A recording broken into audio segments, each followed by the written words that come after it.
Привет, друзья! Добро пожаловать на мой подкаст «По-русски издалека», и, как всегда, с вами ваш хост Сергей.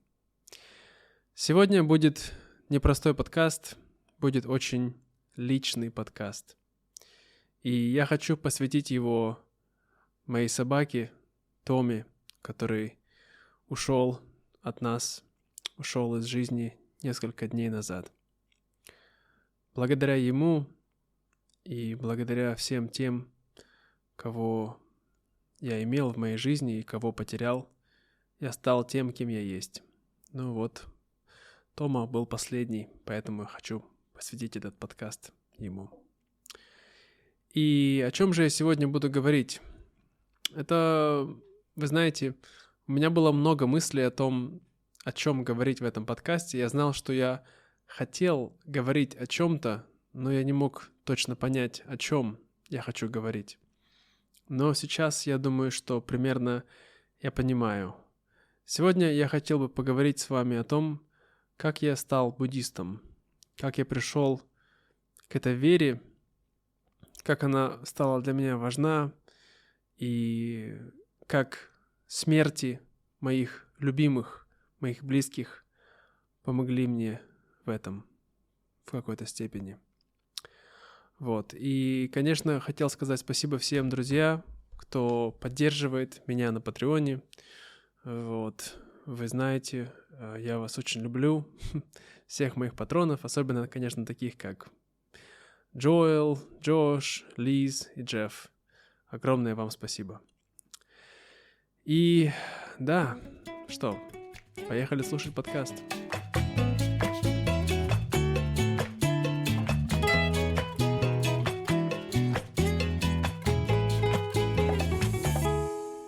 Прежде чем я начну говорить, я бы хотел сделать небольшой дисклеймер.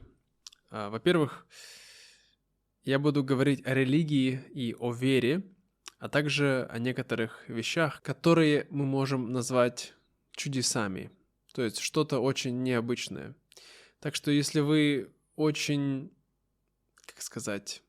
атеистичный человек и не любите разговоры о вере, о религии, или, возможно, не любите говорить о другой религии, слушать, то я вас предупредил заранее. Вообще, давайте начнем с предыстории. Когда я был маленький, я вырос в семье атеистов. Мой папа всегда говорил мне: не верь в Бога, верь в себя. И я верил в себя, в свои силы, я не надеялся никого, я не просил у никого помощи, я никогда не молился. И также я не видел смерти.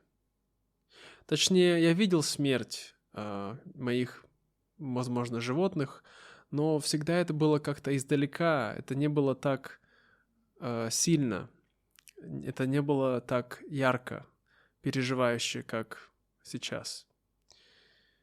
И можно сказать, что я не видел смерти тех, кого я сильно любил.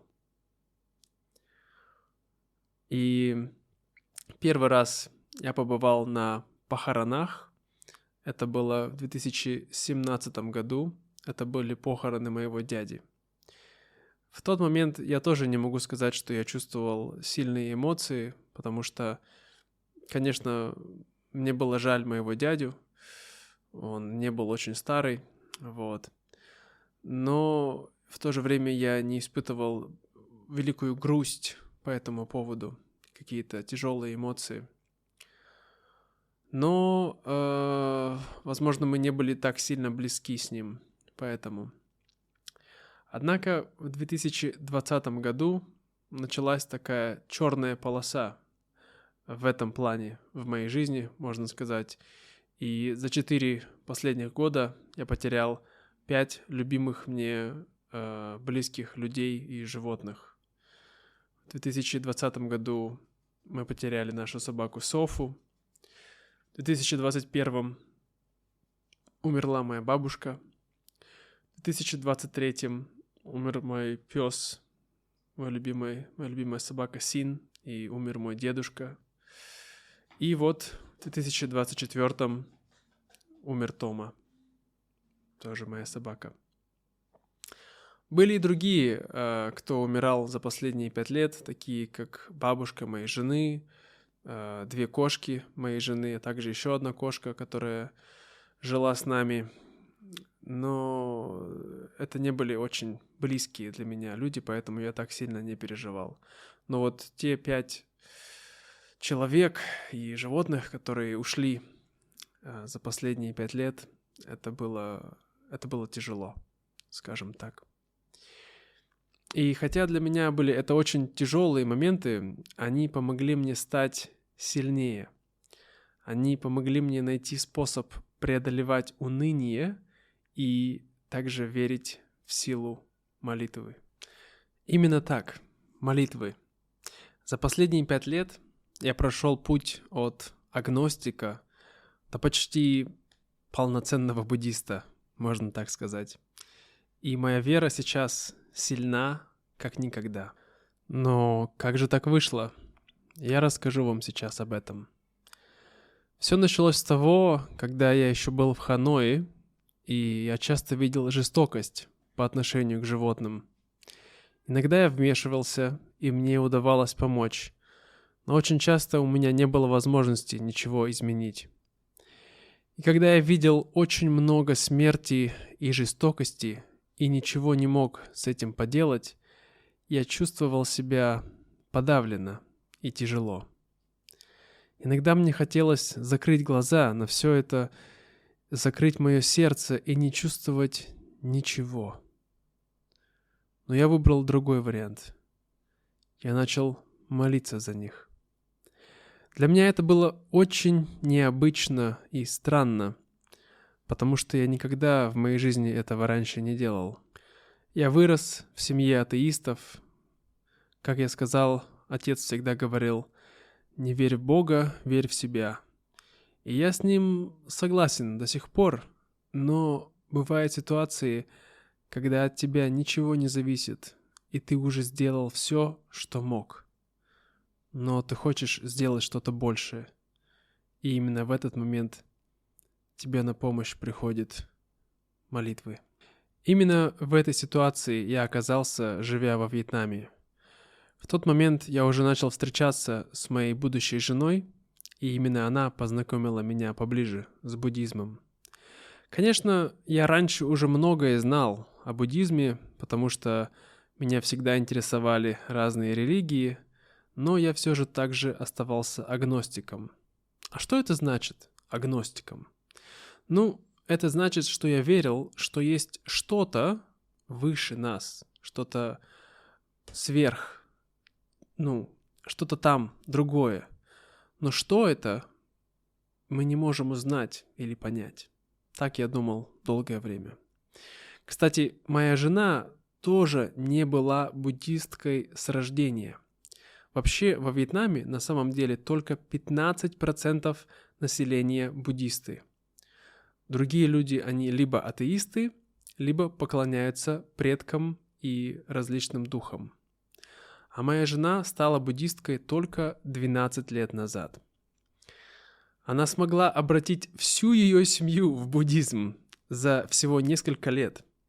Но я оказался упрямым, и только в последний год по-настоящему могу сказать, что стал буддистом.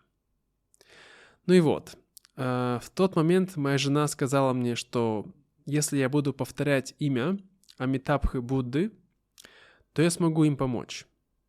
Но давайте сначала разберемся, кто такой Амитаба или Амитабха Будда. Давайте проведем мини-экскурсию в буддизм. Это, возможно, будет немножко сложно понять, но я постараюсь объяснить это простыми словами. Во-первых, что нужно знать о буддизме? В буддизме нет Бога. Точнее, возможно, он есть, но кто он и где он, это не важно. Во-вторых, тогда кто же такой Будда? Будда, он не Бог. Он один из людей, который смог достичь просветления. И в теории каждый из нас может стать Буддой. В-третьих, тогда есть только один Будда? Нет. Есть много разных Будд. Тот Будда, который достиг просветления в нашем мире, в Индии, которого мы знаем под именем Гаутама Будда, он достиг просветления, и он познакомил нас со всей космологией буддизма, то есть со всеми разными Буддами, духами, бодхисаттвами и другими. И возвращаясь к тому, что сказала моя жена, она сказала мне: повторяй имя Амитабы Будды. А Амитаба Будда — это то же самое, что Гаутама Будда, который из Индии? Нет, это уже другой Будда, и он родился не в нашем мире и не в наше время, а где-то, скажем, в параллельной вселенной.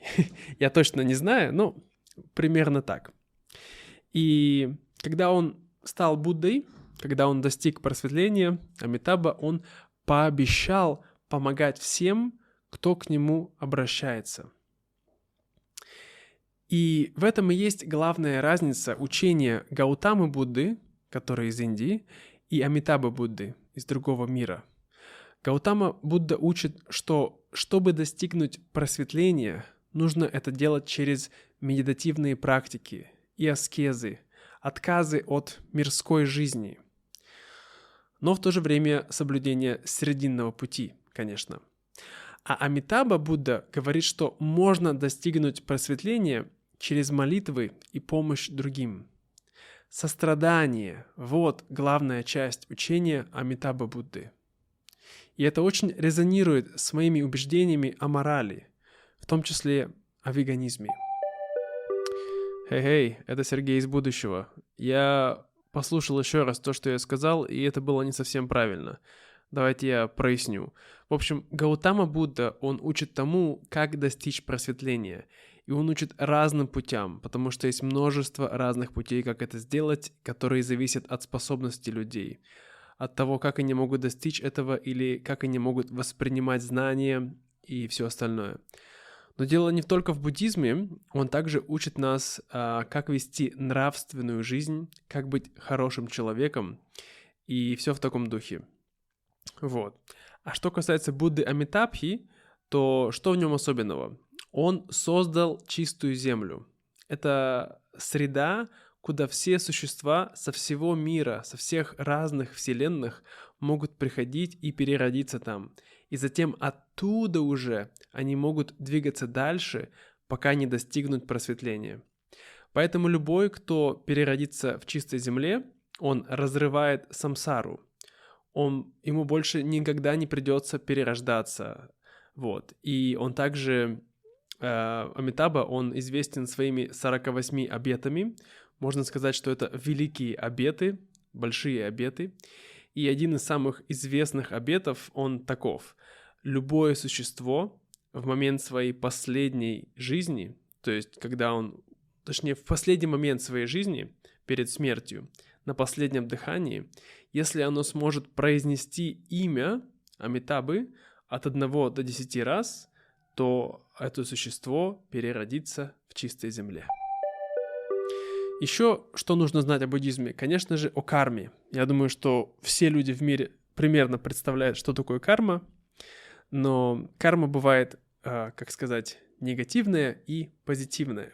Да? Когда мы делаем плохие вещи, мы, так сказать, создаем негативную карму. А когда мы делаем хорошие вещи, мы создаем позитивную карму. В английском языке есть для позитивной кармы другое слово. Они говорят merit. Но в русском я не знаю, что это. Это как благо, благость. Я буду говорить позитивная и негативная карма. Так легче понять. Вот. И еще одна вещь, последняя, которую вам нужно знать о буддизме, это реинкарнация, что также мы можем назвать перерождением. То есть после смерти буддисты верят, что мы не идем в рай или в ад сразу, мы перерождаемся. Но где мы можем переродиться?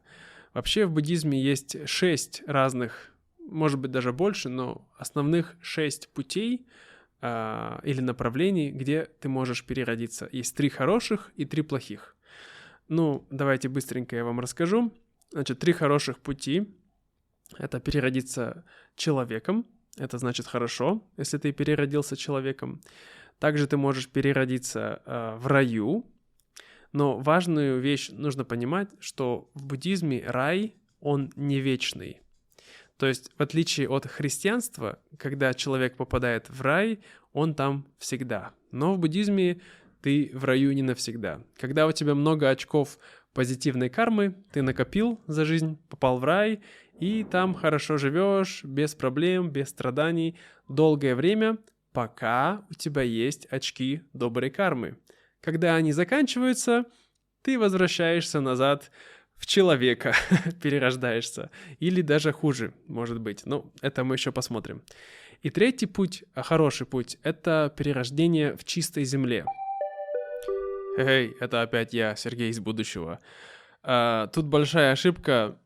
Третий путь, хорошее перерождение, это не перерождение в чистой земле, это перерождение в мире Асура, в мире так называемых полубогов. И я очень мало знаю об этом мире, поэтому не буду в это углубляться. А перерождение в чистой земле, это вообще не входит в эти 6 способов перерождения. Оно как бы отдельное. Это как такой чит-ход в буддизме, на самом деле который многие другие религиозные лидеры, некоторые бодхисаттвы, они в него не верят, потому что кажется невероятным. Вот. Так как я уже сказал, чтобы там переродиться, нужно повторить имя Будды Амитабы 10 раз перед смертью. Но так как перед смертью на тебя из-за твоей кармы находят очень плохие негативные мысли, то сосредоточиться и это сделать для многих оказывается очень-очень трудно. Вот. Ну, продолжайте, слушайте. Я не буду сейчас в это углубляться, но скажу вкратце, что чистая земля, когда ты перерождаешься там, ты остаешься там навсегда. И это то место, где люди, на самом деле, это не как рай, где ты отдыхаешь, делаешь, что хочешь, а насколько я понимаю, опять же, извините, если я говорю неправду, если вы знаете больше, чем я, то напишите в комментариях или отправьте мне ваш имейл на мою почту inrussianfromafar@gmail.com. Но, насколько я понимаю, чистая земля, или как по-английски называется Pure Land, это место, где люди учатся тому, чтобы достигнуть просветления, чтобы стать Буддой или стать Бодхисаттвой, а потом они помогают другим в нашем мире. Если смотреть на это с точки зрения христианства, то можно понять, что там люди становятся, так сказать, опять же, так сказать, в кавычках, ангелами. Они становятся ангелами, и они, так сказать, ангелы-хранители, они помогают, они приходят к людям в нашем мире и их защищают, помогают им жить правильно. Вот. И есть 3 плохих пути. Это переродиться с животным, да, это первый плохой путь, потому что животные, они всегда следуют инстинктам, и у них нету свободы воли, свободы выбора, чтобы что-то изменить. Они не могут создавать позитивную карму. Точнее, могут, но очень трудно для них. Также есть, конечно, у нас мир привидений или призраков. То есть ты можешь стать призраком, если твой дух, твоя душа, она просто блуждает по миру. И в теории, в буддизме считается, что все души, они очень голодные, и они страдают, но они не могут ничего есть, потому что они привидения. И, конечно, как вы, наверное, догадались, самый плохой путь перерождения — это ад. То есть, если ты переродился в аду, то ты страдаешь очень сильно и очень долго, и есть много различных видов ада в буддизме, но так же, как и рай, ад не вечный. То есть ты можешь очень долго страдать, пока ты не расплатишься за все свои грехи, за всю свою негативную карму, но потом ты снова можешь переродиться, может быть, маленьким жучком, а потом паучком, может потом кошкой и собачкой, и потом, может быть, даже стать человеком. Ну и вот. И это все, что вам нужно знать о буддизме. Это очень-очень краткий, очень такой упрощенный вариант. Давайте вернемся к моей истории.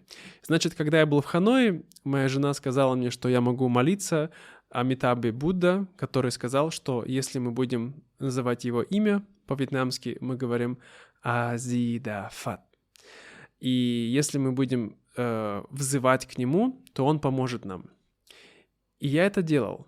Каждый раз, когда я видел какое-то животное, которому я не мог помочь, или я видел убитое животное, которое везли из скотобойни в ресторан, то я молился за них, я повторял имя Будды и просил, чтобы он помог этим животным переродиться в хорошем пути, да, стать людьми, вот, или стать в раю. Но это трудно для животных, но мы сейчас еще об этом поговорим. В общем, вот. И, да, конечно, в то время не могу сказать, что я в это верил 100%. Я думаю, что для меня это была скорее такая психологическая практика, да, потому что если бы я это не делал, то я бы либо сошел с ума от боли и страдания, либо бы стал циником. Понимаете, когда люди циничные, они говорят, ну, что поделаешь, это жизнь. Это, конечно, грустно, но ты ничего не можешь исправить. То есть они закрывают их сердце.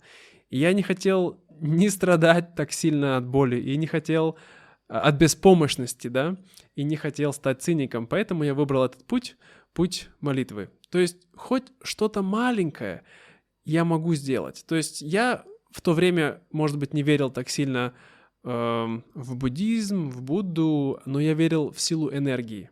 И я знал, что если я направляю мои мысли, мою позитивную энергию для этих животных, что она как-то где-то может им помочь. Вот. И получается, да, я это делал. И с тех пор, конечно, много вещей произошло в моей жизни. Как вы знаете, я живу во Вьетнаме. И здесь я уже не раз рассказывал про то, что есть много воров, которые воруют кошек, воруют собак, чтобы продать их на мясо. И поэтому, так как у меня много животных, мы часто живем в страхе, честно говоря, потому что, например, наши кошки, они ходят гулять на улицу, потому что мы не можем их всегда запирать в доме, они очень любят гулять, они всегда так делали раньше, и это очень сильно влияет на их психологию, они сходят с ума, вот. Поэтому мы их выпускаем, но каждый раз мы очень сильно за них переживаем. Мы боимся, что их поймают, эти воры, которые ставят везде ловушки. Вот. Поэтому единственный способ их защитить для нас сейчас — это молиться. Молиться Амитабе Будде и просить, чтобы он их защищал, он их охранял, чтобы с ними все было в порядке. Вообще, я, честно говоря, никогда не молюсь за себя. Не хочу звучать каким-то святошей и что-то такое. Просто я как бы не вижу для себя этой надобности, что ли. То есть я не говорю там, о, Будда, помоги мне, чтобы у меня было больше денег или что-то еще. Нет, на самом деле, я благодарю. Обычно я перед тем, как есть еду, я всегда благодарю Вселенную, благодарю Будду за все то, что у меня есть. За то, что у меня есть дом, за то, что у меня есть любимая жена, любящая жена, за то, что она заботится обо мне, о нашей семье, за то, что у меня есть мои любимые кошки и собаки, что все здоровы, все целы, что у нас есть крыша над головой, есть кондиционер, который сейчас работает, то, что я могу видеть, слышать, говорить, дышать, ходить, бегать. Эти многие вещи мы просто воспринимаем как данные, но нужно не забывать об этом, что не у всех это есть. Не у всех есть такая жизнь. Поэтому каждый день перед едой я благодарю за то, что у меня есть. Вот. Я очень благодарен. Вот. И я прошу только за других. Обычно прошу за моих животных, за моих близких. Вот. И, как я уже сказал, что находясь здесь, часто испытываем страх. за наших животных, поэтому мы всегда обращаемся к Будде за помощью, чтобы он их защитил, чтобы у них все было хорошо. И было несколько моментов, когда некоторые мои животные были близки к тому, что их не станет, что их поймают. И я тогда... Это, конечно, тоже сильно повлияло на мое восприятие мира, на то, что я делаю, то, что я говорю, потому что я понял, что я не хочу создавать и поддерживать негативные вещи в этом мире. То есть то, что я читаю, то, что я смотрю, то, что я слушаю, я начал фильтровать очень сильно. Конечно же, то же самое можно сказать про алкоголь, про сигареты. Поэтому я не пью и не курю, да? Потому что я не хочу поддерживать эти вещи, потому что, может быть, для меня это, например, алкоголь и не такая плохая вещь, но я знаю, что многие люди очень сильно от этого страдают, да? Многие семьи. Поэтому я считаю, что лучше этого не стоит это поддерживать, и поэтому я это не покупаю, не пью. Да, и как все-таки смерти моих близких помогли мне ближе стать к буддизму. Вообще, я думаю, наверное, это дело в том... Расскажу вам конкретный пример про мою собаку, которая умерла несколько дней назад. Наш дорогой любимый Тома. Он был очень милый пес. Наверное, самый добрый, самый спокойный, немножко такой застенчивый. Но примерно 2 месяца назад, примерно 2 месяца назад, мы стали замечать, что у него немножко трясутся задние лапы. Сначала я не придал этому большое внимание, потому что мы делали анализы, и он был по всем показателям здоров. Но лапы продолжались немножко трястись иногда. Я спросил у врача, что это может быть. Она сказала мне, что обычно они испытывают боль в этом случае.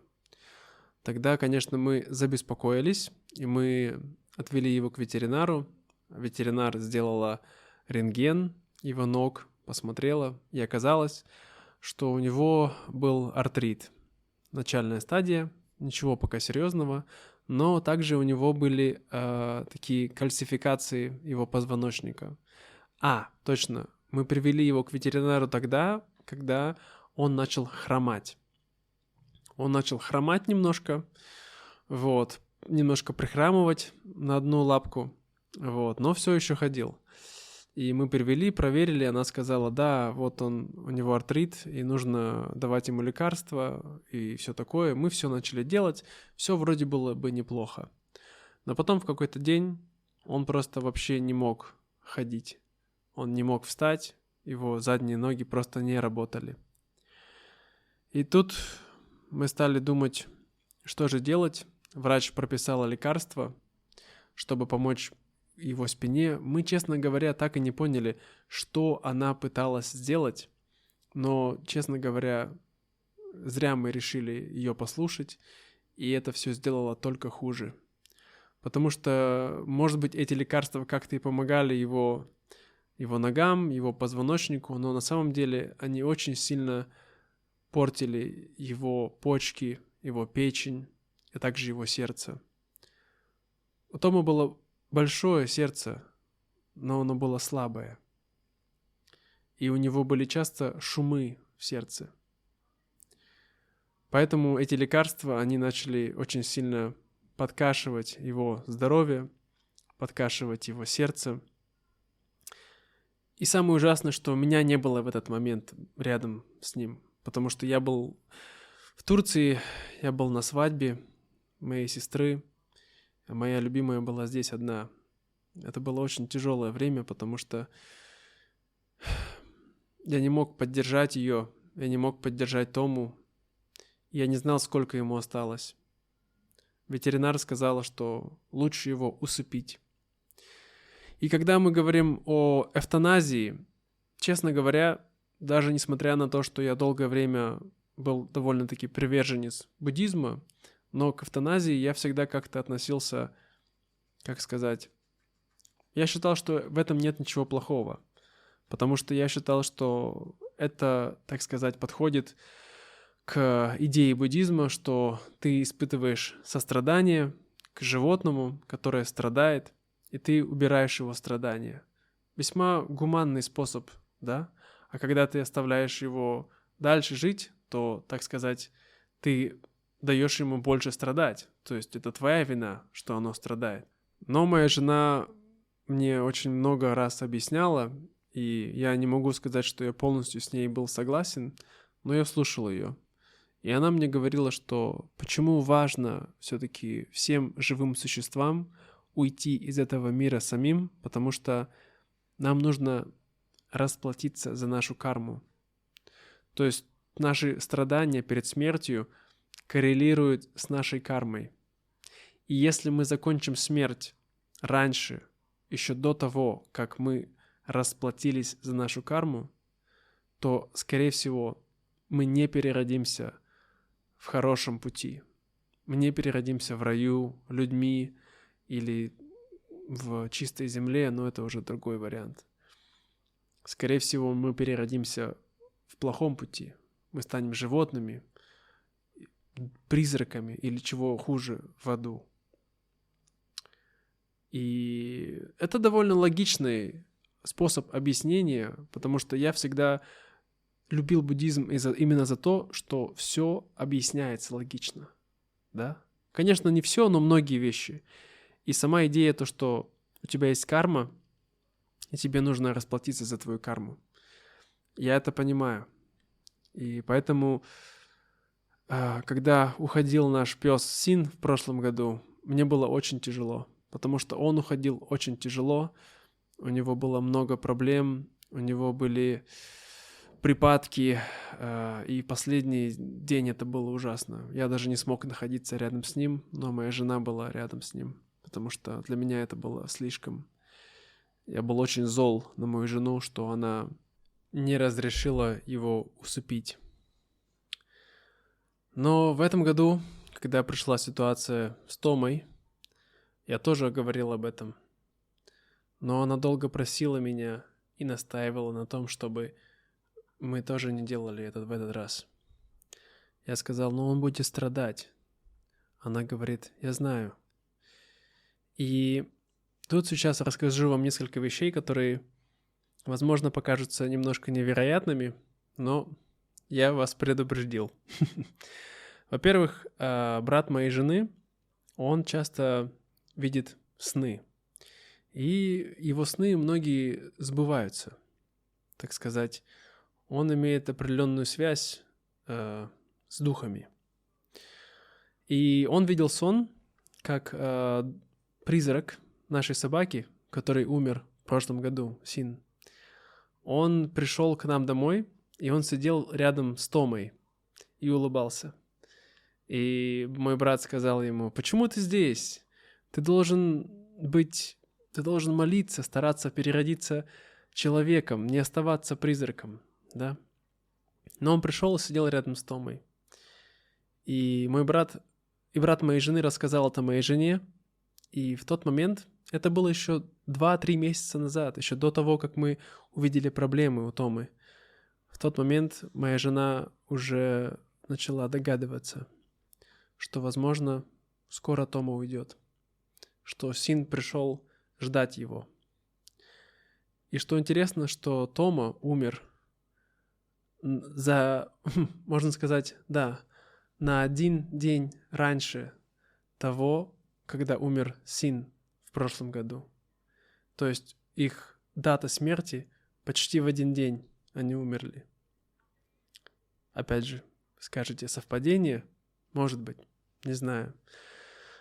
Но, да, и поэтому потом моя жена, она тоже очень долго страдала, когда она видела страдания Томы. Она его спрашивала, скажи мне, ты хочешь, чтобы мы тебя усыпили? Скажи мне, пожалуйста. И она во сне увидела маленького ребенка, мальчика, который сказал ей, это я, твой сын, и сейчас не беспокойся, я плачу по карме, так что все хорошо, не переживай. И как бы это был знак, что надо продолжать. И, конечно, моя жена очень много молилась, и я тоже. Мы просили Амитабу Будду помочь Томе уменьшить его карму, помочь ему уйти из этого мира более спокойно, более мирно. И здесь дома сейчас жили тогда я, моя жена и папа моей жены. Но мы поняли, что Томе осталось немного. И на самом деле, когда кто-то умирает в буддизме, по крайней мере, в буддизме Амитабы Будды, в буддизме чистой земли, как это называют, люди всегда читают молитвы после смерти. Но это не молитва, это именно они читают имя Будды. Они его повторяют много-много-много-много раз. И обычно делают это примерно 8 часов минимум после смерти. И в буддизме считается, что нельзя трогать тело в течение 8 часов, потому что это то время, которое в среднем уходит на то, чтобы душа полностью вышла из тела. Потому что если ты будешь трогать тело, то душа будет испытывать сильную боль. Можно сказать, как душа может испытывать боль? У нее нет тела, да? Но ведь мы все знаем, что такое душевные переживания, душевные страдания. Когда мы переживаем за кого-то, это ведь нам больно.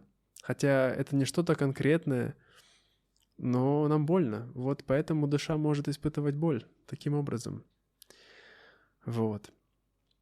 И да, поэтому, когда мы уже не знали, сколько осталось Томе, моя жена попросила ее маму приехать на всякий случай, чтобы помочь нам делать эту молитву, читать эту молитву. И жена и мама моей жены, она приехала, и буквально через час после того, как она приехала, Тома издал последний вздох и умер. Но что интересно, он умер очень быстро, очень легко. Это не были долгие страдания, это не было что-то такое тяжелое, как это было с сыном в прошлом году. В этот раз Тома ушел очень легко и очень быстро. И после этого моя жена меня разбудила, это был час ночи, и мы начали читать молитву. Мы читали ее 24 часа, даже больше, я бы сказал, почти 28 часов. Моя жена это делала. Это было очень тяжело, скажу вам честно, друзья, потому что это было нон-стоп. Но почему же мы делали это так долго? Почему только не 8 часов? Дело в том, что считается, что карма животных намного сильнее, чем карма людей. Она больше. Поэтому лучше делать это дольше. Вот. И также есть теория, что когда тело после смерти, после чтения долгого времени молитвы, оно становится мягким. Как вы знаете, обычно есть такое понятие, как трупное окоченение. То есть, когда кто-то умирает, человек, животное, неважно, через 3-4 часа и до 8 часов тело становится абсолютно твердым. Мышцы твердеют, и невозможно не согнуть руку, ничего. Но буддисты верят, что когда мы читаем эти молитвы, то после этого тело будет мягким. И я знаю, я читал об этом после, о том, что некоторые говорят, что сначала тело становится твердым, потом оно становится мягким, но я к этому еще вернусь. И вот, мы читали 24 часа молитву.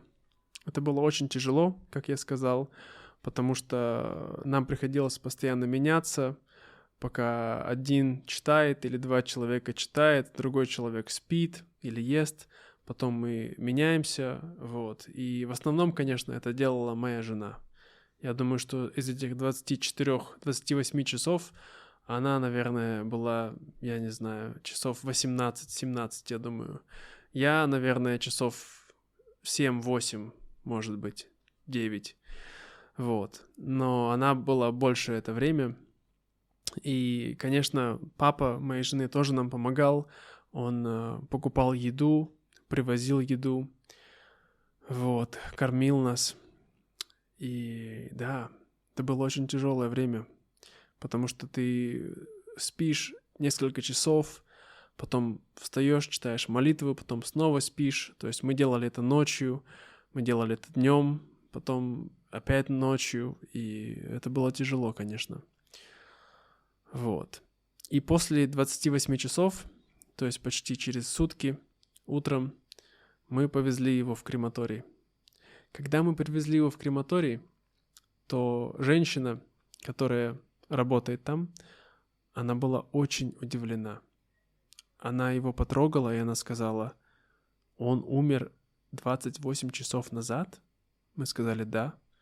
Она говорит: «Это невероятно, потому что его тело такое мягкое, и его кровь такая свежая, и вообще его тело выглядит так, как будто бы он умер только что полчаса назад или час назад».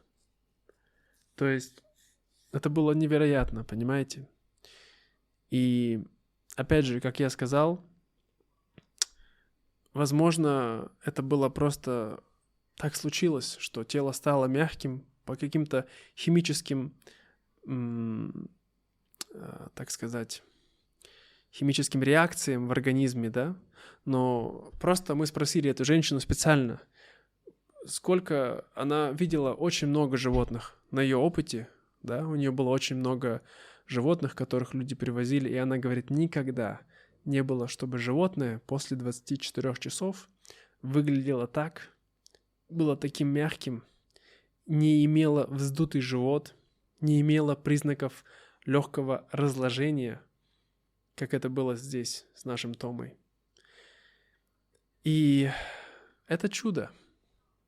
Я могу сказать, что этот последний момент для меня это было реальное чудо, потому что по-другому я не могу это объяснить.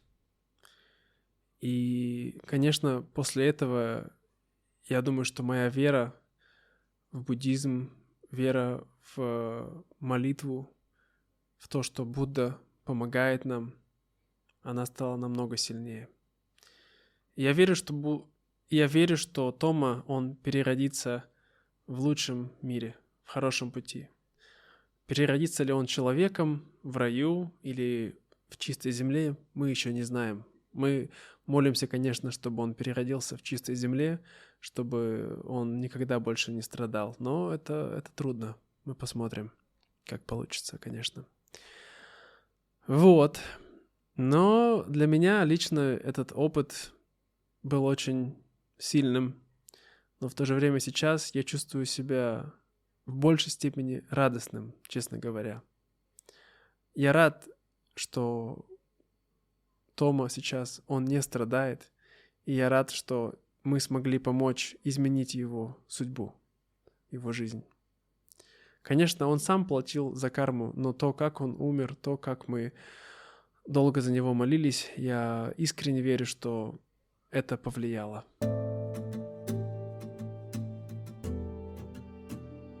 Это моя история, друзья, о том, как я стал буддистом. Не знаю, расскажите в комментариях под этим видео, если вы смотрите на YouTube, или напишите в Spotify, а также вы можете отправить мне аудиосообщение на inrussianfromafar@gmail.com или просто письмо.